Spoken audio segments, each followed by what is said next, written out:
An arboretum, a botanical garden devoted to trees. At Burton Constable Holiday Park, we have over 30 acres of rare and wonderful trees from around the world, now homed in East Yorkshire, UK. We had the pleasure to take a tour with Stephen Bean, the landscape artist who designed this arboretum back in 2007, originally commissioned by Mr. Constable Sr. Together, they created a design that connects the flora to the rooms of Burton Constable Hall. Now let's jump into the video where we join Stephen Bean and Mr. Constable's grandson, Jack, now owner of our family-run holiday park, to discover the stories behind the design and explore the landscape more than 15 years later. Grandfather's idea was that could we bring a room to bring that light in, so we actually just picked the different rooms, some of the favourite rooms in the house, right. And the gold bedroom was one of the favourite rooms. So our concept was, if you can brighten up a room with a colour, then why can't we create a room or a space within the arboretum and bring the life, bring the colour with the trees. But going from just agricultural land to the arboretum, we should be able to demonstrate both a habitat gain and a carbon gain. Of course, and that carbon gain is huge. Yeah. So if you look at these lime trees, you're talking about tons of carbon per tree. That we put in. These are the ones that we put in. So each one of these offsets tons of carbon. And I think from memory there's probably 100 of them.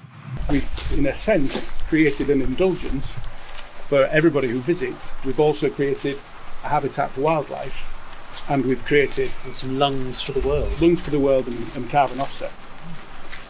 So one of the things that was quite important here is that we didn't want to change the land as it sits. Right. So it's humpy and bumpy, and there's history in some of the methods of farming here.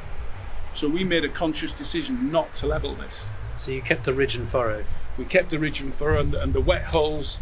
Instead of filling them in or draining them, we just planted around them.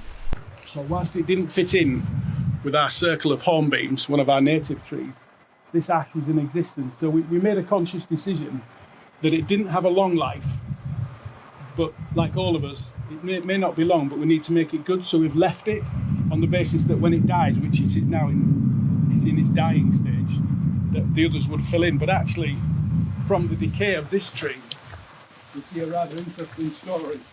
So if you look at this matrix of life that's on the bark, you can see thousands of movements of fauna, where they've laid, where they've drilled, and that's echoed on here. It's almost like Aboriginal art. Yes. And then when you pull back this bark, you can there's still lots of life in it. There's wood lice. If you look in there, it's absolutely teeming with worms and bugs and grubs. And they're slowly tunneling, baking, eating, working, breaking this down. So the idea was that we would let things like this break down the minerals, the trace elements, the nutrients, the mass that's in here, that's holding carbon, is just allowed to fall into the ground. And then these nutrients, whilst they've grown there and created a tree, they go back. So it's the full cycle. So whilst some people might think it's messy, it's just an education to say to people, from old life, new life will come, and from death, really, in the horticultural world, life is always there. So it isn't that sad, because this is supporting life. And when this reaches its stage, then obviously, but if you look over here, there's a wonderful fungus growing. Oh, yes. So you've got that symbiotic relationship going on. So it's a bit of a mess for a while, but it's a great habitat under here for voles and all sorts of things. You can look that way, and when you look that way, you get glimpses of the avenue straight into the Capability Brown Parkland in the background and the heritage strips of woodland. Or you have a view where you can look to the lovely gatehouse, and there's a little ha-ha there that was created actually for natural drainage, because we didn't want to spend lots of money draining something that was already in existence.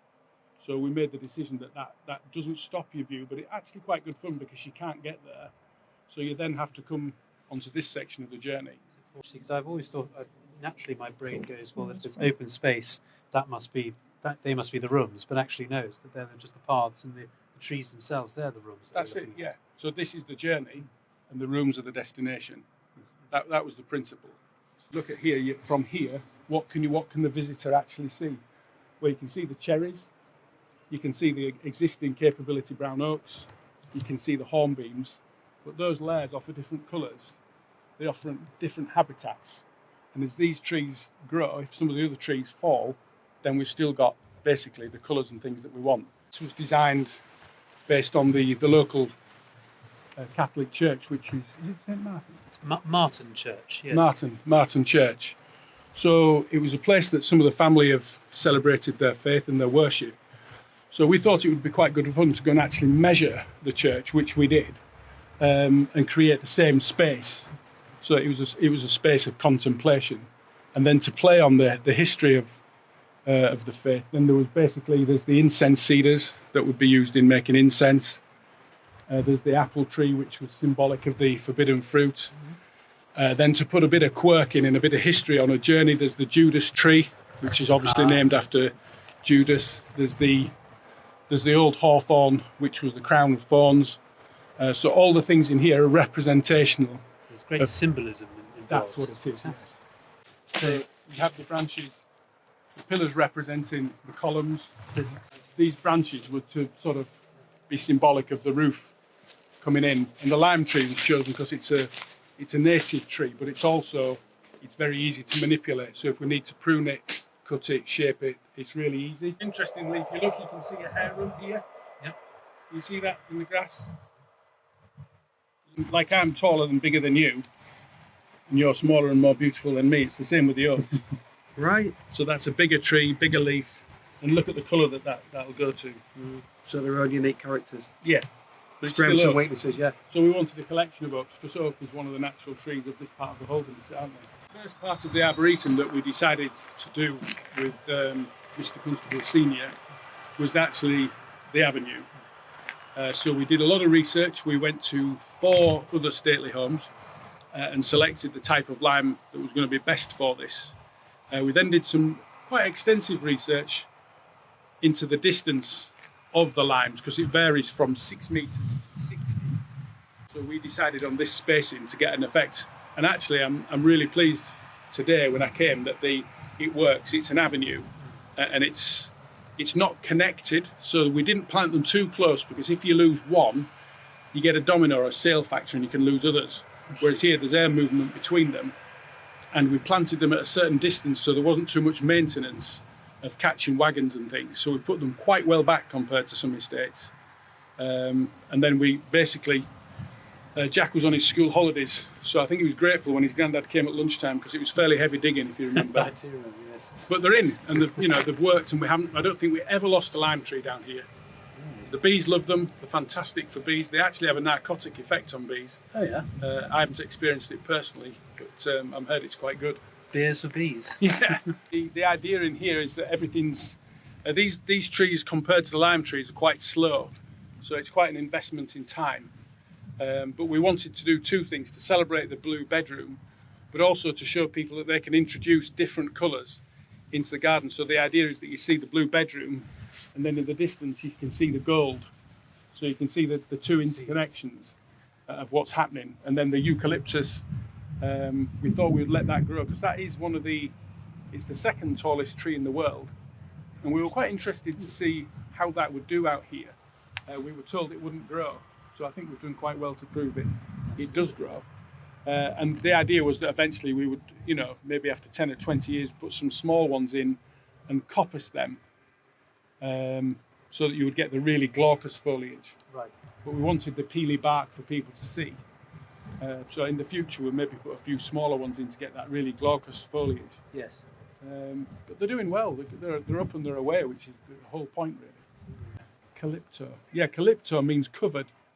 So there was a little connection with that, with a letter that Paul wrote to the Corinthians, which Mr. Constable picked up on, Mr. Constable Senior, and it was to do with sin being covered. And the calypto word was something to do with, as in eucalypt means the flowers are well covered. So there's always a little story in the arboretum. There's always a little connection. So here's just a really simple example. Yeah. In a very small space, we've got Rosa canina, which is the English dog rose. So, very good, very rich in vitamin C. It's not quite ripe yet, but if you... Can you eat that then? That's edible. Yeah. The rose hip. During the war, children were paid to collect rose hips for vitamin C because obviously... So it's got vitamin C in it, has it? Tons of vitamin C. So but during the war, people... kids were paid to collect them because we weren't getting the food resource from the empire. Wow. So you take that out, take the pips out. The pips can be used for itching powder. Highly successful. I dropped some down your neck, but we'll be meeting again, so I won't. So take that out, roast them. If you want to be fancy, you could stuff some hazelnut squash in there. Make your own hazelnut squash with these hazelnuts, or stuff it with a bit of game. And that's really nice to decorate a meal, but also to give you flavour, or you can make rosehip syrup. Wow, yeah. So then you move a little bit further along, you've got honeysuckle here, you've got sloes in here, Yeah, you've got quite a good crop. Yeah. So there's all sorts of things. This is a classic take on an English hedgerow. Here you come into our native trees. So you've got the Scots pine. You've got every tree of Britain within this space. So you've got over there. If you have a look over there, there's 2 different varieties. If you look over in the distance, there's 2 different varieties of juniper. So the idea is if people want to make their own gin, they can come and get some juniper berries to use that as part of that process. So everything that's native to Britain is in this space. Yeah. And it's really to sort of say, you know, a lot of people see box hedging and think it's some French thing. It's a native of Britain, is box, and there it grows. It's evergreen. Wow, you've got your Scots pines, your willows, which can be tapped for sugar, as you probably know. You put a little metal cup in. That's what I've heard that, yeah. Fills with sugar. So everything's in here. So children or adults can come in here and see what, you know, we've got our willow trees there. So everything in here is native to Britain. So if we look at some of the trees here, for example, so this tree here, you'll see its branches are in ascension, so they're slightly rising upwards. That one's slightly rising upwards. And then if you look over there, you'll see one that's becoming horizontal here. Yeah. And then you look to that side and you'll see the larch and the cedar that are pendulous. So it's saying to people, trees can have different habitats. And then you come here and trees can have a different sensation. So I'm going to crush this. What can you...